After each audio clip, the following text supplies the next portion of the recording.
Hello everyone, and welcome to Hyperanalyzing LCS, the series where I discuss the biggest moments from the LCS and give attention to the tiniest details that can decide the outcome of a game. This week we will look at some plays from Week 2 of the 2022 LCS Lock In Tournament. In the final day of the group stage, 100 Thieves went big with this clean ace against Cloud9. They're shooting it right now, but the flank is there from Sunday. Gwen is very threatening when she gets in the middle of a team fight. Yeah, Gwen does have a flank. Darshan's trying to mark Gwen though, which seems to be effective. Yep, doing a decent job here. Fudge though kind of turning back around. Gwen absorbing a lot of the damage, and now the rest of 100 Thieves go in. Sven the target. It's going to get locked up forever, and FBI is able to shoot him down. Sunday low, but he's not dead just yet. And him living is an absolute disaster on the Cloud9 side. Fudge is going to die as well, and that is going to be an ace as Darshan is the only one left to die at the hands of Huhi, as Abadog is going to sweep in and steal it. A triple kill for the Corki and the ace. 100 Thieves wants to fight Cloud9 for the third dragon, but C9 already has control over the river. However, Someday is ready to flank C9 to start the fight.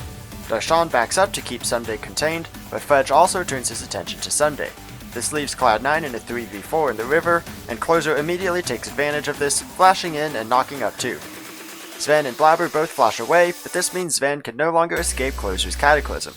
This not only secures Sven's death, but both Isles and Blabber jump in to defend Sven, and neither of them have ways of getting out of the Cataclysm either, so they just end up dying slowly to the Thieves.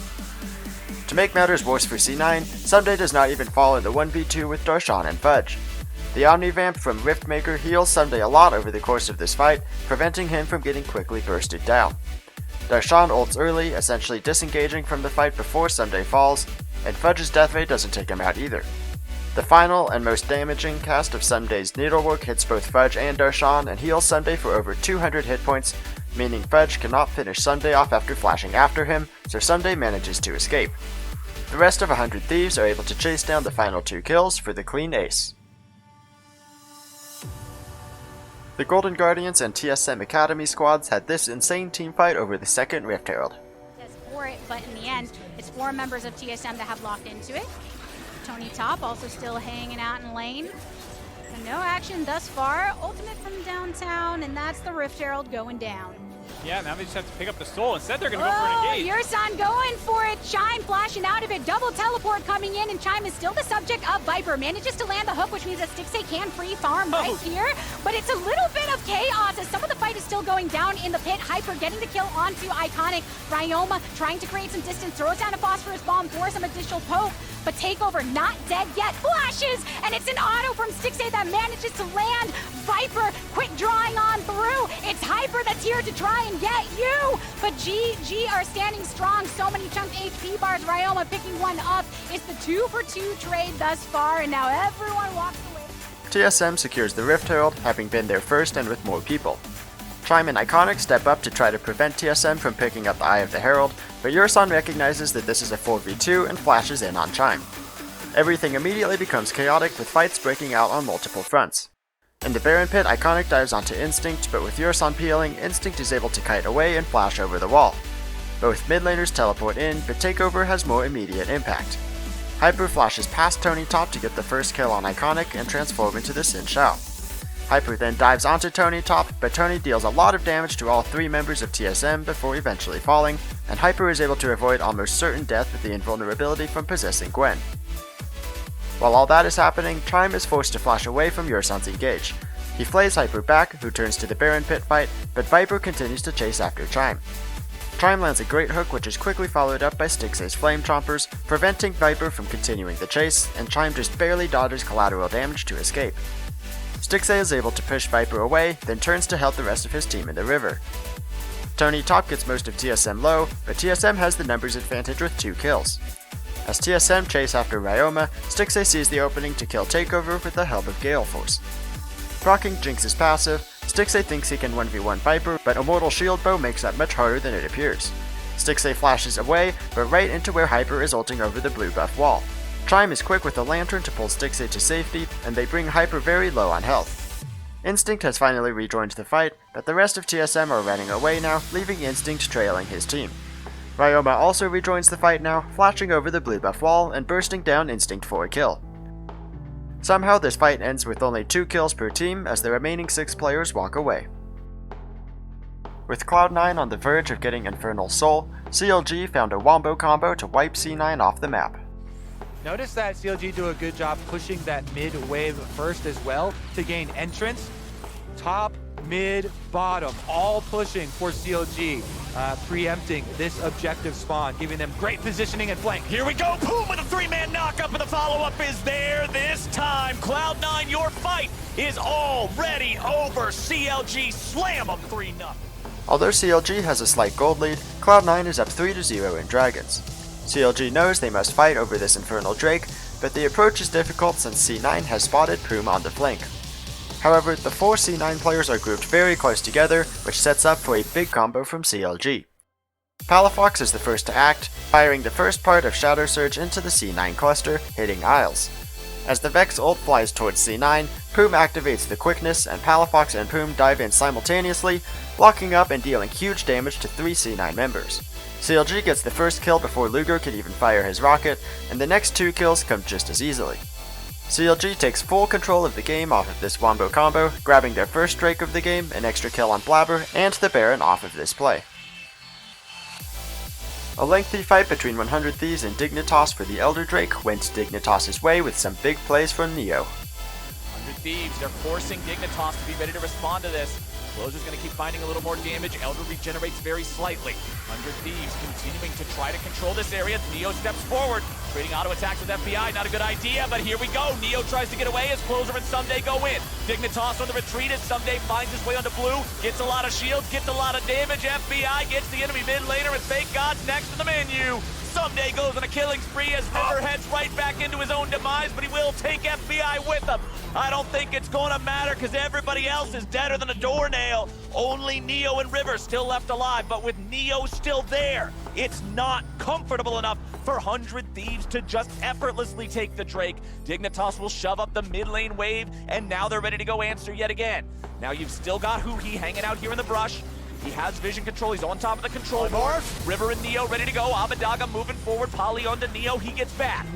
River still looking for the chance to smite fight this. True Shot Barrage nearly kills Abadaga. Neo looking for his chance to be the hero of the Drake pit once again. Closer goes in, he finds the stun on the enemy AD carry! Headshot! Neo just headshots him! River comes right back in, and he's not long for this world. Closer tries to stand and fight, but no! And again, Dignitas beats 100 Thieves in the Dragon fight, and again, it's Neo the hero. 100 Thieves and Dignitas each want to fight for the Elder Drake. The gold is close, but Dignitas does have the Infernal Soul. After a lengthy standoff, with Neo landing some big Mystic shots onto FBI and Abadaga, Closer starts the fight with a flash engage to stun Neo. Neo is able to flash and arcane shift himself back to safety in the Dignitas backline. Someday starts tearing through the Dignitas health bars, but a pair of Mystic shots onto FBI chunks him low enough that River is able to dive onto FBI and get a kill. Another Mystic shot pops Closer's Guardian Angel, but Neo is in a bad spot, getting surrounded by the 100 Thieves. The Arcane shifts upward, taking a 1v1 with Someday, who he destroys with an auto attack and another Mystic shot.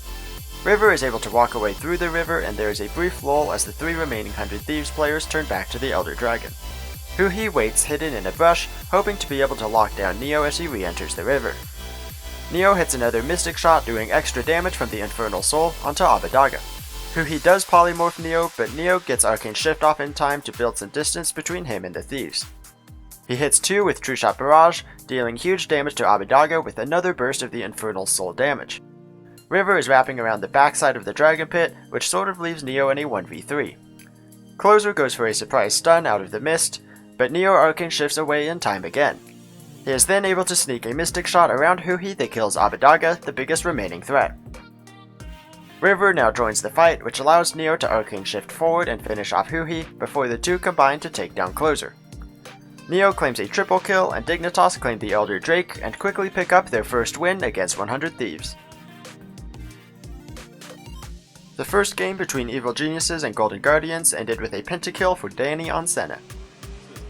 Very, very EG favored in that, outscaling they're going to kick in when you keep your gold lead above 10,000. Look at the play. They find a slow on a Jojo Pyun. Still the first stun comes across. Chopper's coming down, not quite for the first root, but he's at one hit. Is there going to be more going on? Not just yet. Rocket not going to find its target. Looks like it's a sidestep there for Jojiopyeon. So no kills, and now Tony top too far up in the river, just shut down, then it's time to run away. Sure, TF might be gone, but can you win this one? Decent damage out of Victor. Chime still trying to frontline. Right now, Stixay trying to lifesteal back up, but the rest of his team is already dead. Danny has shown up to team fight. Quadra kill! Pentakill! Danny shows up to clean it at the end. EG is up 13,000 gold and pushing all 3 waves with the Baron buff, so GG decides to make a desperation play in the bot lane, hiding in the brush hoping to pick someone off. Chime flashes towards Jojiopyeon, but with Jojo avoiding the stun from Solar Flare, GG don't have enough lockdown to get a kill. At this point, Danny is just walking over from mid lane, and Impact is pushing top lane, which he will continue to do while everyone else fights.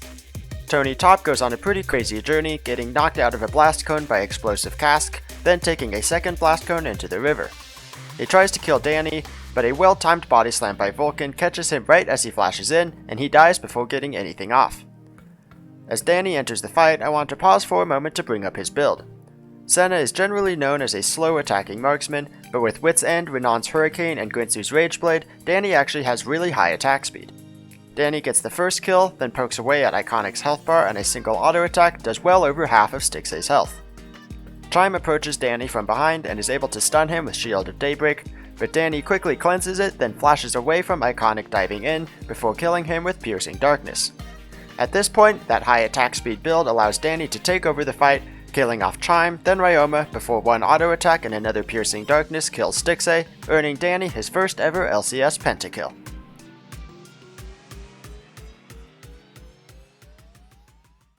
Thank you for watching Hyperanalyzing LCS. Hit subscribe and come back next week for analysis of the LCS Lock In Finals.